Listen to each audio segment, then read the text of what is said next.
I've previously made a video on how to prepare driftwood, and this typically was a way that I always used to like to use, boiling it. Sometimes you can't boil your wood though, and it's a little bit too big for the pots and pans that you have in your house. If this is your problem, then this is for you. So on today's video, I'm gonna show you how to prepare driftwood that's too big to go inside of a pot. And actually, the reason why I'm doing this is because the couple of fish that were in this 125, like my Oscar George, my Jack Dempsey, and my Pike Cichlid, moved them into this tank and moved every fish except for my Rhino Pleco out of this tank and put them into here. Not the biggest fan of the scape here in the middle, and I remember I had purchased this piece of driftwood and I want to add it right there. So guys, what you're gonna need is a tote like this. I believe this is a 30-gallon tote. And this is the wood that we're gonna be putting in here. Again, this is a pretty big piece. I have this little piece. These are some smaller pieces that I'm also gonna be adding into here. Just because I had to prepare this big piece, so I might as well prepare these three as well. Obviously, if you have a bigger piece of wood than this, you could use something like a garbage can and do it outside.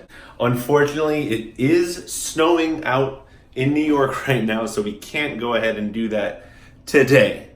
It's also the middle of winter. In the summertime, I do this outside. But for now, we're using the bathroom. What you're gonna wanna do is fill up that tote or garbage can with water.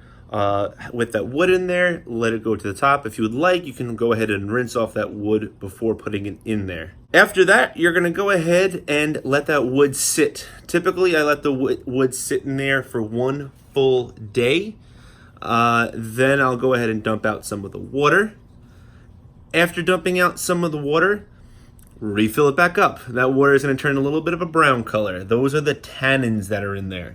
The tannins are actually very beneficial for your aquarium, and I actually do like it now. If you don't like it, go watch my other video on how to prepare driftwood. I'll show you how to kind of get rid of a lot of the tannins that are in the wood. Not all of it, but a lot of it. So typically I'll let this wood sit in there for a solid day to 4 days or so. I'm really feeling it out. Typically, I like to prepare my driftwood just so the initial tannin boom kind of comes out. Tannins can actually come out of the wood for an excess of like 6 months. So you're really not going to get it out just by soaking it in a tote for 2, 3, 4 days, even a week to 2 weeks. So guys, I'm going to let this wood soak in here. I will check in with you guys in a few days. All right, guys, so it is 2 days later. I'm gonna go upstairs and check on that wood. All right, guys, so you can see here the water is looking a little bit brown, which is obviously what you want. The wood here, this wood actually didn't sink right away, so I tucked it underneath here like that.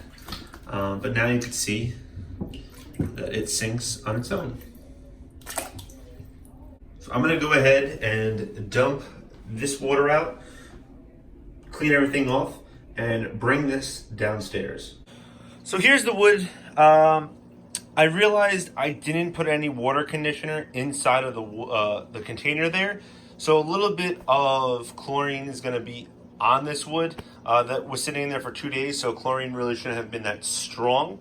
But I'm still gonna go ahead and add Secam Prime into the tanks after I add the wood into the tanks. All right, guys, so here's the piece of wood that I'm gonna be putting into the tank here. Remove that piece of wood that was already there.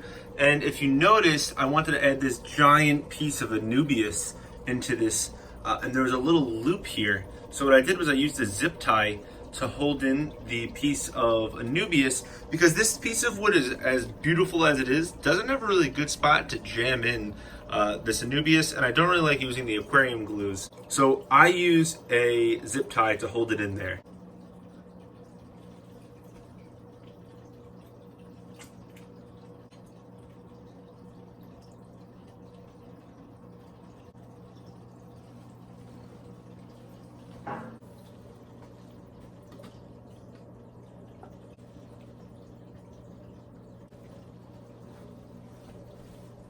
Alright guys, so the new pieces of driftwood are now inside the respective aquariums. The big piece that's in the 125 is looking pretty nice. I'm pretty happy with it. I know that the plant in the 125 could maybe look a little bit better, but I know that over time progresses and the plant actually attaches onto the piece of wood, it's going to look well and flourish into the light. Now the little piece of wood that I added into my 29-gallon tank, this is just to add a little bit of depth. I did actually want to add this piece of wood to my betta fish tank, but the tank isn't that big to fit 2 pieces of wood in it. Now, if you did like this video, be sure to subscribe, check out some of the other content here on my channel, ding that notification bell, but most importantly, don't forget to fish on.